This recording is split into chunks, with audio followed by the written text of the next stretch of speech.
What's going on, everybody? This is Tank from Tank-N-Spank, and I hope you guys are having a lovely Sunday evening, because that is where I'm at right now at the time of recording this video. And as promised, this is the discussion over the Quarry. This is a game that I thoroughly have played several times, and I've enjoyed each and every time with my playthroughs. Sorry. And for you guys that don't know, the Quarry is developed by Supermassive Games. Supermassive made their name in my world when they dropped their little game on the PS4, which went by the title of Until Dawn. And if you didn't know what Until Dawn was or is, it's pretty much the precursor to this game. This game is obviously a spiritual successor to Until Dawn in a lot of ways. And much like their other game, and the other games they currently have in their library, like the Dark Anthology series, this is a horror game. And I'm a massive horror fan. And what we're seeing in the background of the video is the official trailer from the 2K YouTube channel, so shout out to 2K. This is the credit for them. We're pulling a trailer from their official channel. But let's talk about a couple things. What I liked about this game: one, it's a horror game. I love horror games, and it's a supermassive horror game. Supermassive are mastercrafts, in my opinion, at telling stories. With Until Dawn, this is a spoiler alert, it was based around Wendigos, which is something I hadn't seen in a video game before. And I thought the story they told around the Wendigo was very well told and very well put together. It was a good story. And this is no different in the story they're trying to tell here. And yeah, expect some twists and turns in this game, because if you are a fan of any of their other games, you already know everything isn't always what it appears. And that's very much the same here. We have a strong cast of characters, in my opinion. You have Ryan, you have Dylan, Caitlin, Emma, Jacob, Abigail, and Nick. Those are your camp counselors. Of course, you have two others at the very beginning of the game, Laura and Max, but something happens and they don't make it to Quarry this summer. We're just going to replay this because we can. And that's for you to discover why they didn't make it, what happens, what stops them.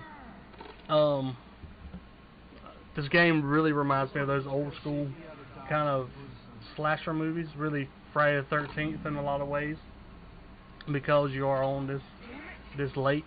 It has this Hackett's Quarry has a lake. It's your typical summer camp. It was a summer full of fun, and just, you know, training kids to just do different things. I'm trying to remember. Sorry, guys.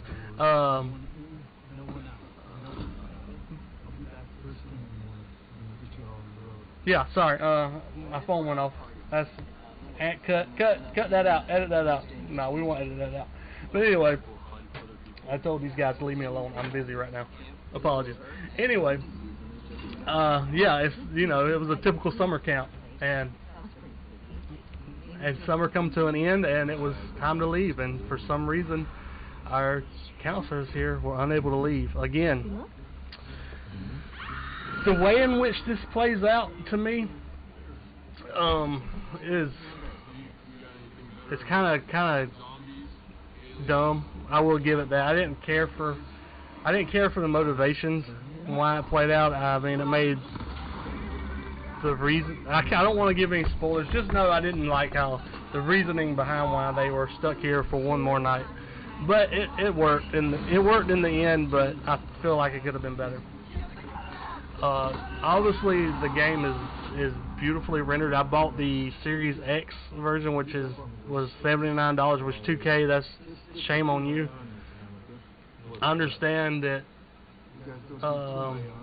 you guys are one of the companies that push for increased prices on the next gen titles, but to be honest, looking at the next gen, quote unquote, version side by side with the previous gen, if you want to call it that, there's not much difference as far as quality. They both look really good. They both play really good, and you're gonna enjoy it. I feel either way, as long as you enjoy these types of games. Now, with that being said, oh look, they actually did a bizarre yet bonafide. This was a podcast in the game. I'm going to actually mute that completely because I don't know if there's going to be spoilers in that, but I will let it play in the background. So yeah, so let's get into some stuff about this game. So we covered that it is a story-driven game like most Supermassive other titles. It's got twists and turns. And overall, the story is something that I've really loved because it covers a medium, well, not a medium, but a subgenre within the horror genre that I really enjoy. I've always been a big fan of, and it don't get as much love. And when it does get the love, I feel like there's very few films that are standout in this particular subgenre in horror. But I won't spoil what that is because it's a big spoiler if you don't pay attention. But honestly, looking back, if I put together all the clues, it's right in front of you. Now, with that being said, I do feel like there was some issues with the story. Some of the motivations I don't completely buy. Some of the actions, some of the quote-unquote villain characters take, I didn't quite buy. Overall, though, I think if you enjoy these types of games, you will enjoy the Quarry. Now, with that, also, there's a caveat, because this is a different game from Until Dawn. So fans of Until Dawn, you have to ask yourself, what about Until Dawn that you enjoyed? If you enjoyed the collectibles and the environmental puzzles and just being able to explore different aspects of Until Dawn, like when you're walking around, there was a lot more interactability. We'll say there was a lot more interactability within the world that you were inhabiting in Until Dawn.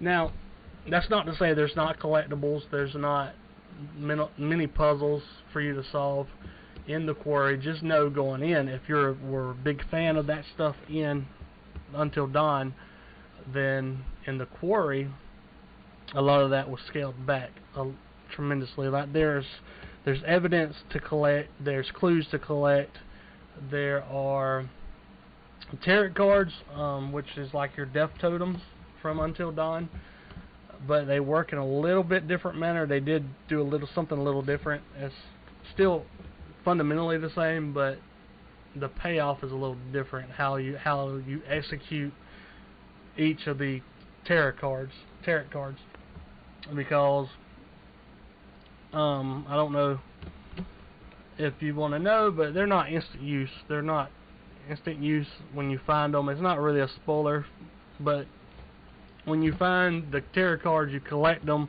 throughout the level. We'll call it the level you're in, and at the end of the level, you're able to select one of them, and that one will give you a vision of the future. So it's not as streamlined to me as it was in Until Dawn, where you pick it up and bam, you have the clue. So it will take multiple playthroughs just to see all the cards on what they show. Or you can just look up a video. I would just suggest looking up a video, because I'm going to get into why I would suggest looking up a video and why subsequent, whatever. You know what I'm saying? Your next playthroughs are not as fun, I guess, as Until Dawn. It's just something that can be improved with a quality of life. Because I'm on my 5th or 6th run through of the game. Because like I said, when it comes to the story they're telling, I'm completely enamored. I love this story. So story-wise, they're not getting a unbiased point of view, because I just love the story. But there are other people who are completionists who it's going to need a major quality of life improvement, and that's going to come in the form of being able to skip through dialogue. You can't currently do that in the Quarry, so your next playthrough, you're having to watch the whole story unfold from point A to point B every single time, which it does have a chapter select after you beat the game, which kind of alleviates some of that. But when you get in there, you still have to watch fully to completion that whole chapter. If you're just trying to get to one point, say you're trying to get everyone killed or trying to get everyone to survive, because we all know that is a possibility in all of their games. You would go to chapter select, and then you would have to play up to that point where either you want to kill or save this particular character, where before, you know, you could just, you know, XXX through dialogues or square, whatever, to skip to where you need to get, just to speed things along. And also, it doesn't save like clue progression or anything like that. So if you want to get all the clues and all the evidence and all the tarot cards and whatnot, you need to do it through chapter select. Do not hit start a new game. So it's not like a new game plus kind of deal where you can come in with all your evidence or everything you've already collected, which is okay. That's not a big deal to me, because chapter select does work well for that aspect of the game, and I think that is what you want to use chapter select majority for. Yeah, I don't know. I just think there's some quality of life stuff that would be useful to implement. Mainly the dialogue skip, you know, progress dialogue, or just completely skip dialogue, like hit start or your menu button and just skip, just right back into gameplay. For those that want to do that, for me, like I said, I am on my 5th playthrough, and I actually enjoy watching the story unfold again, because there are minor changes you can make, just like in Until Dawn, but I feel like they are more varied, I will say. In this game, there's a lot of small choices that you can make to actually change little things. Like, there's something that can happen in the very, very, very beginning, like chapter 1, as something that you may think is small, but then you get all the way to chapter 9, and if you didn't do it and you've made it this far, you can lose a character, something like that, which I do like about this game, because the QTEs in this game are abysmal. As when I say that, they're so easy that it takes no effort at all. There's no hard mode like to make it quicker. You can make, I know in what was it? I think this, you can correct me if I'm wrong, but I think this wasn't in Until Dawn. I know it was in the Dark Anthology series. You could do QTEs and make them harder, as far as put it on hard mode, which I believe, if I'm not mistaken, sped them up. You know, you have smaller input time.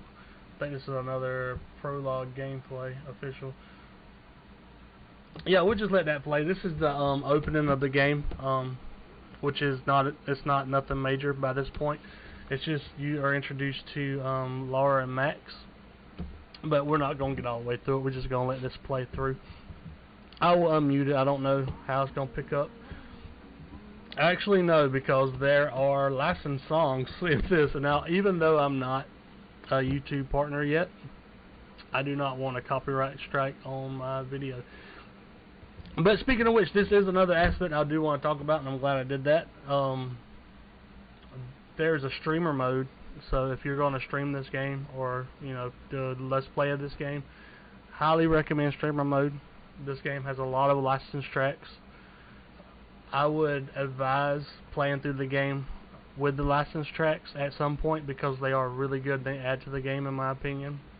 I discovered a lot of songs I enjoyed, so I give them top marks for the tracks, top marks for the actors too. I want to, you know, clap for them, because the game itself was very well acted, in my opinion. The voice work was on point with a movie. I mean, at points this game, my fiance, she would just think it's a movie, like, because it's just how it plays out. Even after I did a playthrough just for her, she don't like horror games, and so I did a playthrough just for her, and I let her make choices, and I played the game, and afterwards she even wanted to just use the movie mode, which there's a lot of options with the movie mode. It does have a movie mode, and you can set it, say you want all characters to live, you can choose that option.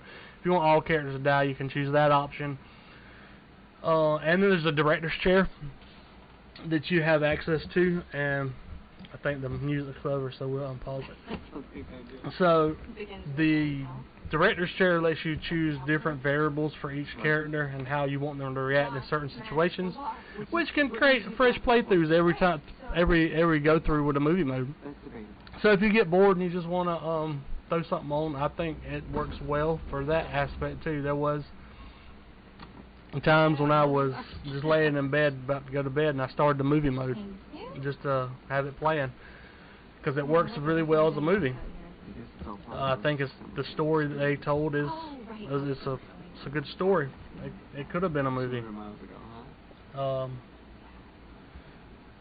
So sound design of this game as well. We'll talk about the sound design.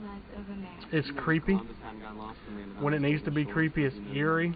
There are scenes when you're hearing the big bad evil guy in the background. We'll call it that, and it's just creepy. It's creepy, and you have jump scares. Obviously, jump scares aren't really a big deal to me. It takes a lot for me to get scared, but this game did have 2 or 3 that got me. I'm gonna be honest, I got. Okay, so shoot me. So there was a couple that got me, and there's a story within the story that's going on in this game. That's something I want to bring up. To me, there's 2 very distinctive stories going on, and you get to choose which one you play. Without giving too much away, there are. I feel like on one playthrough, if you play this game one way, for example, it'll lock you out of one of the primary endings. But if that was your only playthrough and you didn't really think much of it, you wouldn't even known it was there. Because if you made the wrong choices, it don't even present itself to you. And I like that aspect. And yeah, I mean, it's just, yeah, you can see in this trailer too, or this gameplay segment, what you're seeing with those QTEs, ADD kicked over, guys. What you're seeing with those QTEs is what you get. There's no complexity to them. It's either over, down, or up.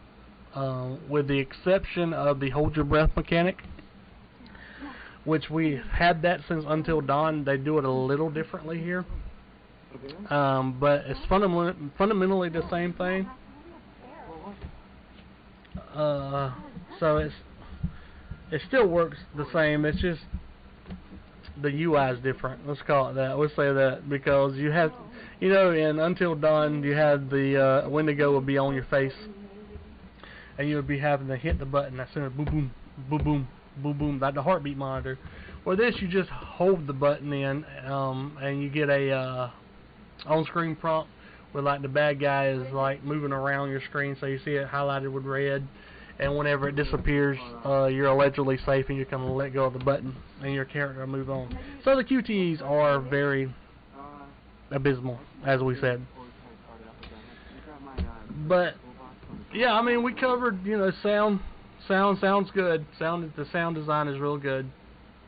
It's probably their best work. The story, I won't say it's their best work, but it's top tier. The gameplay is a step back and not a step forward. So that's a big issue for me, is because at the end of the day, guys, this is a video game. It's not a movie, it's not a TV show. As great as all that stuff is, when you're playing the game, I feel like you should be playing the game. So I think it should need more gameplay elements to it. As far as what you can do, I miss the puzzle stuff. I miss the collectibles. I miss, like, well, the more in-depth collectibles and the more environmental and interactivity. So I'm hopefully in the next game they can learn from this and move forward into more gameplay heavy. But I guess we'll see. It's not a major mark against Supermassive because this is a standout game. This is probably the best game they have made, in my opinion. This is a huge improvement over the Dark Anthology series. House of Ash I thought was top tier. This is better than House of Ash. But what I am trying to compare it to is Until Dawn, because Until Dawn was still my top tier game of theirs. That was better than the Dark Anthology series as a whole. It was better than House of Ash, in my opinion, and so I try to kick it back and forth where this ranks between them two. And I mean, it's neck and neck. It's neck and neck. I think if you liked Until Dawn, you'll like this game. It's just there's a lot of step back in the gameplay. So the gameplay aspect isn't as great as it could have been. Sounds good. Gameplay could have been better. There's a lot of accessibility stuff I wish they had.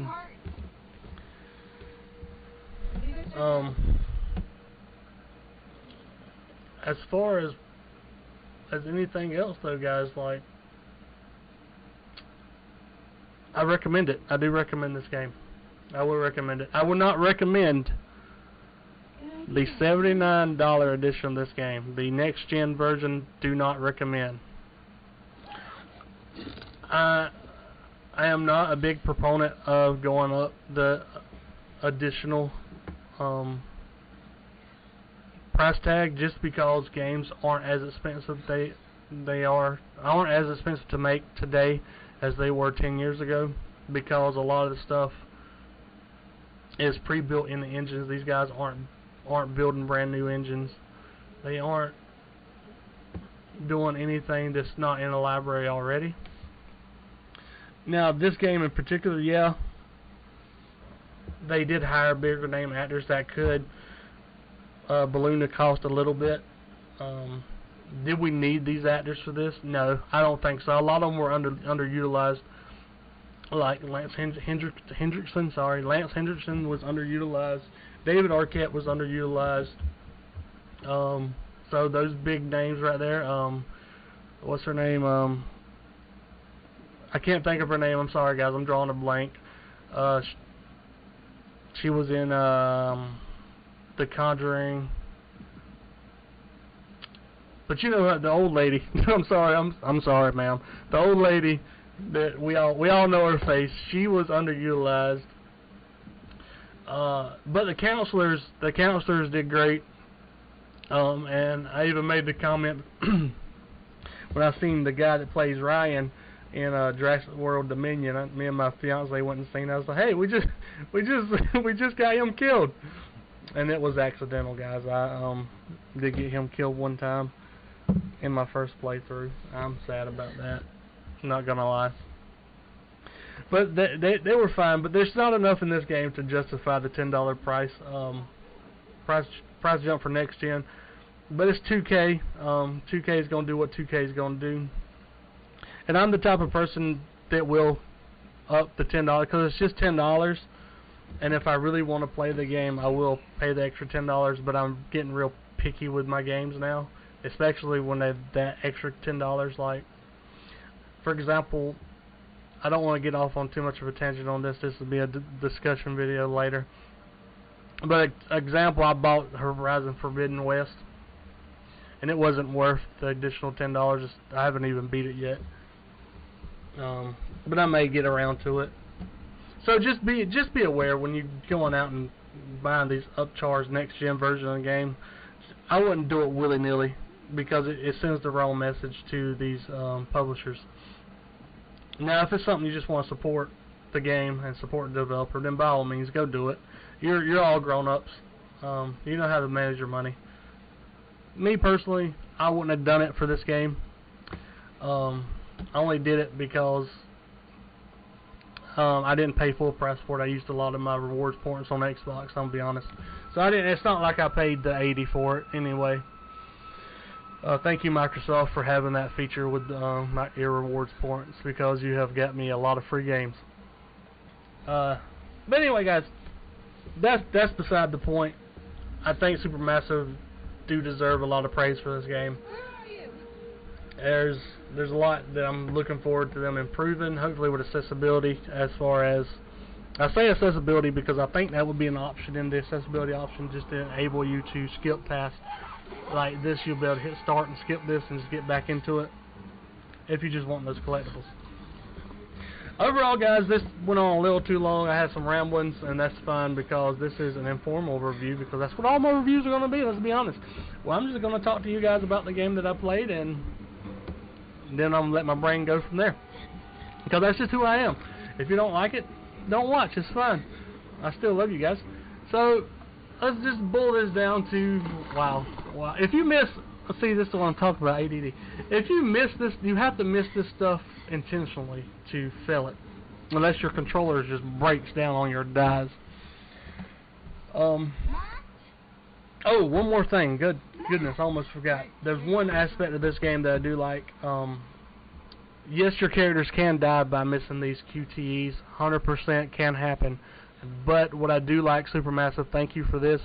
Majority of character death comes between choice and consequence. Most of your character's death come from just bad choices in the game. Do more of this, less of the QTs, if your QTs are this bad. Now, if you got like more advanced QTs, then yes, let them die by advanced QTs. But in this game, I'm so glad that you made the decision to have character death more impactful from, more probable from your choice and consequence. Works great, works lovely. Thank you, Supermassive. Hopefully, you will grow even more in these systems. Because just remember in your next game that there are those who really want those puzzles in their game. Like, I think there are opportunity for solving puzzles. For this one, I don't know how you would have worked it in. You would probably have to do generator puzzles or something like that for power.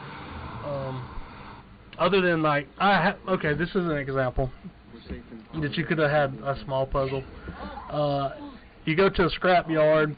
You have to open a gate to get to a crane. Lottie. You know, you just end up finding a button and hitting it. I think you could have made that into a small puzzle, just a fun little puzzle where you would have had to find a generator or supply a generator or a power source or something along those lines. Just something small that would have made that whole segment more engaging than, oh, I walk in here. Oh, here's a button. Oh, let me press the button. Okay, I hit the button. Door is open now. Let me continue on this linear path. You understand? I know it's a small gripe, but a puzzle in that little section would have made that a more engaging experience if the puzzle was done right. Now, if the puzzle was done wrong, they would have been the exact opposite of what I'm telling you. It's like, Supermassive, why did you have this puzzle in this scene? But either way, I enjoyed your game. I recommend your game. I give this a solid 8 out of 10. And I think if you enjoy Until Dawn, if you enjoy Supermassive, if you enjoy this type of game, go out and purchase it. Show Supermassive some love. I know we all may not agree with 2K. I wish 2K wasn't the publisher, but they are. So show Supermassive some love. Show 2K they did make the right choice in publishing their game for them. So hopefully in the future we will get more, even if it's by 2K. I mean, more Supermassive games is a win for us as their fans who love them. So yes, again, this is a solid 8 out of 10, in my opinion. And I hope you all enjoyed the review. Review discussion is what we're going to call this, because let's be honest, I'm not actually a reviewer. I have no plans on being an official reviewer. I just want to get my opinions about things out there. And this was one thing that I played and I have a very solid opinion about, and I want to share it with you all. And I hope you enjoyed. And if you like this video, please hit the like button. Subscribe if you want to. It don't matter either way. Just make sure you just hit that like button. It helps with the algorithm. And if you have played Until Dawn, please comment below what you think about the game. There's no right or wrong answers. Opinions are our own. If you hated this game, let me know. Let me know what you hate about it. Help me understand your side of this. And I really hope you all have a great Sunday. I love you all, and I can't wait to talk to you again soon.